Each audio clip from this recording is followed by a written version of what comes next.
Hey y'all, it's Nancy. Welcome back to the Whimsy Stamps channel.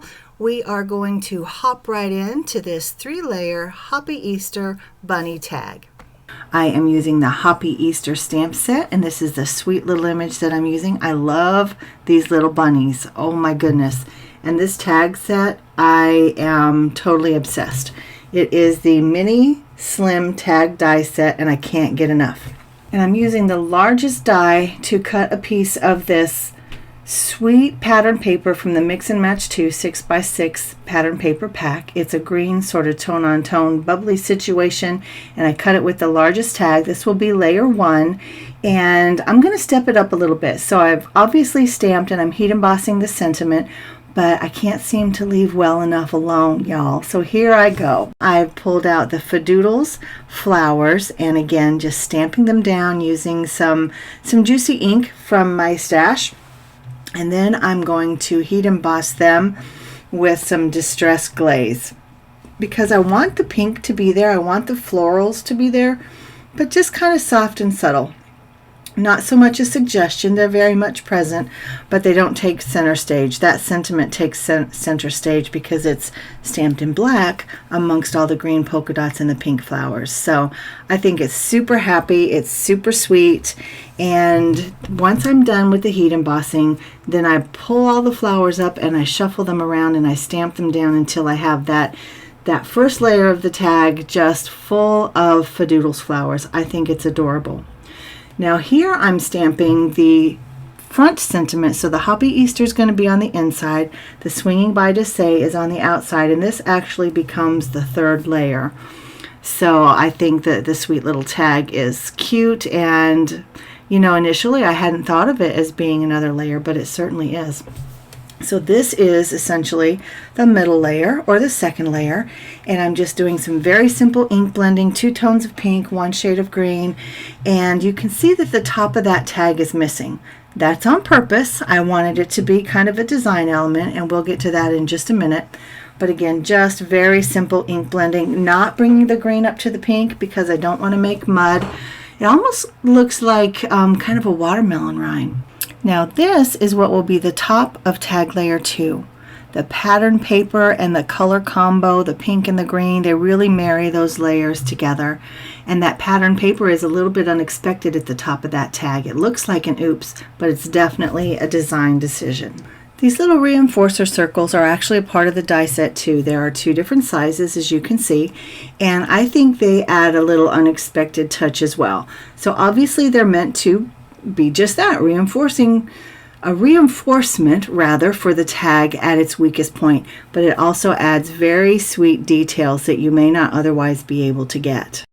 Now over and over I am kind of auditioning everything because I just can't quite get in my head how I'm going to get the image that I see up there onto the paper, because this essentially it's an interactive situation and my brain doesn't do interactives very well.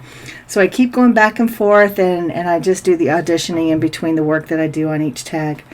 So this layer that I did the tone on tone or the simple ink blending, now I'm doing the tone on tone stamping, as you can see, and I actually went wrong in several places.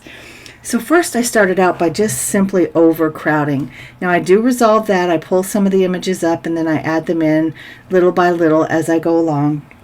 But then I also had too light of an ink choice for that pink. So I had to go back and do a little bit darker ink.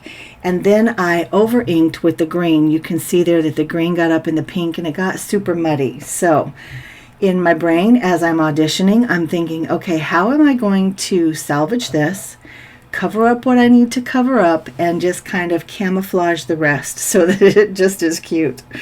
But anyway, I feel like I've salvaged it. There was even some blurred images there, and because my tag moved actually in the MISTI. So lots of little things to kind of overcome on that middle layer of the tag. But I feel like in the end, it all just kind of becomes part of the background, and those oopses really don't take center stage as much as the rest of the card does.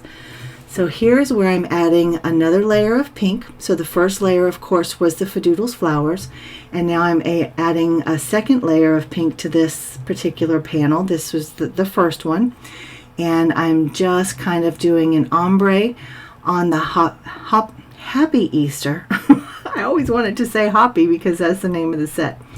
Anyway, so that's two places where the pink is prominent on that first layer, and still auditioning, still trying to figure out the mechanics, because I'm just not mechanically inclined and interactives are hard, but it comes. I give myself grace, I give myself space to figure it out. And here I decided, okay, this one is easy to solve. I just poked another hole and I found this grommet in my stash, and okay, there's layer 3 attached to layer 2.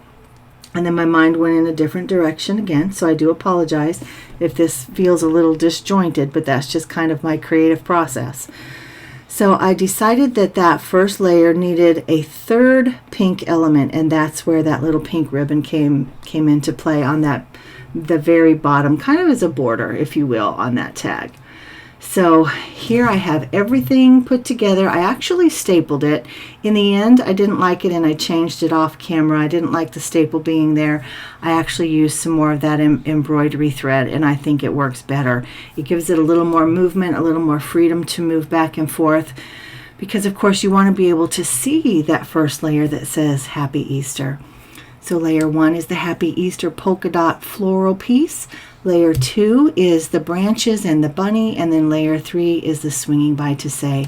And I love how they all interact and they move and they coordinate with each other. Despite the oopses, I feel like I kind of overcame. Y'all tell me what you think. Are they too prominent? Should I have started over? Let me know your thoughts downstairs. So guys, this is Nancy for Whimsy Stamps. I would love it if you, like I said, would leave me a comment. If you like the video, give it a thumbs up.